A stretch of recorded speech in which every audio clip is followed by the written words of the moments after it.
Merci d'être en direct sur Europe 1 ce matin. Dans votre rapport publié et qu'Europe 1 dévoile en exclusivité ce chiffre qui donne le ton, si le piratage informatique était un pays, il représenterait autant que la troisième économie mondiale derrière les États-Unis et la Chine, 6 000 milliards de dollars.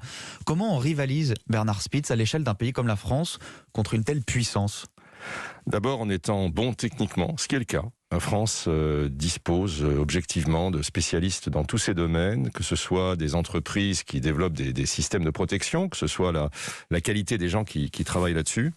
Ensuite, comment rivaliser, c'est comment être à la taille critique pour affronter ce danger, et c'est qui va aller croissant, car vous pouvez faire tous les chiffres que vous voulez, il y a une croissance exponentielle.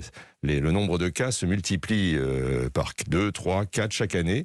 Et ça va aller croissant. Ça veut dire donc, plus de moyens, d'enquêteurs dans la justice. Plus de moyens. Alors le gouvernement a annoncé un plan en février dernier qui montre qu'il est conscient de la priorité. Et ça c'est très important, 1 milliard d'euros. Mais il est clair qu'il faut qu'on travaille beaucoup sur le plan européen, car c'est à travers le partage des compétences, des données, des moyens entre les différents pays, entre les différents services, qu'on arrivera le mieux possible à combattre ça. Et c'est aussi, et c'est le but du rapport, faire de la prévention. Parce que à la fois il faut sanctionner, il faut se donner les moyens de contrôler, de faire la police et d'intervenir, mais il faut aussi essayer d'empêcher que ça arrive, et donc de faire prendre conscience aux individus, aux entreprises, éventuellement aux États qui négligeraient la chose, qu'il y a là un danger de souveraineté majeur, un enjeu de sécurité majeur, et qu'il faut donc se donner les moyens de le combattre. 90% des entreprises en France ont déjà été impactées par une cyberattaque l'année dernière. La moitié sont des PME. Qu'est-ce que ça veut dire ? Formation insuffisante, à la fois des salariés, de monsieur et madame tout le monde, mais aussi des responsables sécurité ?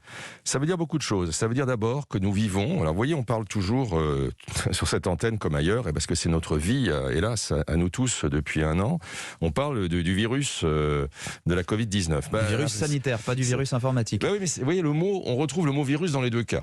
La situation est liée. Il y a d'abord le fait qu'il y a là une espèce de danger rampant qui se répand, qui se multiplie et qui va croissant. Alors les deux sont liés, oui, d'une certaine façon, car l'une des principales conséquences de la Covid, c'est la multiplication du travail à distance, donc la numérisation de l'activité. Vous avez par exemple ce système Zoom qui permet aux gens de faire de l'interactivité. C'est des portes ouvertes en plus pour les pirates. C'est autant de portes ouvertes, mais regardez l'explosion que ça a été. Zoom, c'était 12 millions de gens qui quotidiennement allaient dessus à la fin de l'année dernière. 3 mois après, en mars, c'était 200 millions.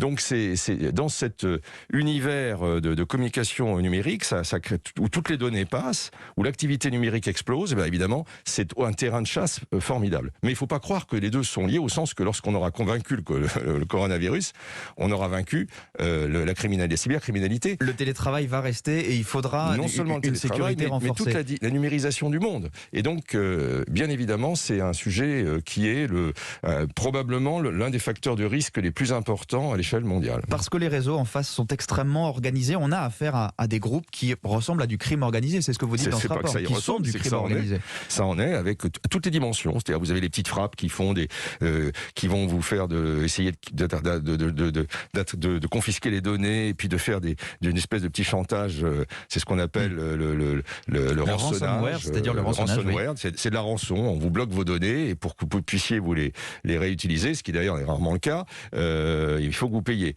Mais vous avez aussi des choses extraordinairement complexes, des groupes très organisés, parfois même des États. Il y a des États voyous qui n'hésitent pas à ça parce que les enjeux sont énormes, parce que la donnée est aujourd'hui la richesse du XXIe siècle. Alors face à ça, qu'est-ce qu'on fait ? Vous le disiez, Emmanuel Macron a annoncé un plan le 18 février, 1 milliard d'euros dédié à la cause. Je redonne les grandes lignes, création d'un campus spécialisé à la défense pour que la France développe ses propres solutions. Qu'est-ce que vous préconisez dans ce rapport ? Donc c'est important parce que ce que ça veut dire, c'est que c'est bien d'avoir tous les instruments de riposte, à condition qu'ils fonctionnent bien entre eux. Et donc, vous avez un pays comme Israël où vous avez une espèce d'alignement de tout le monde.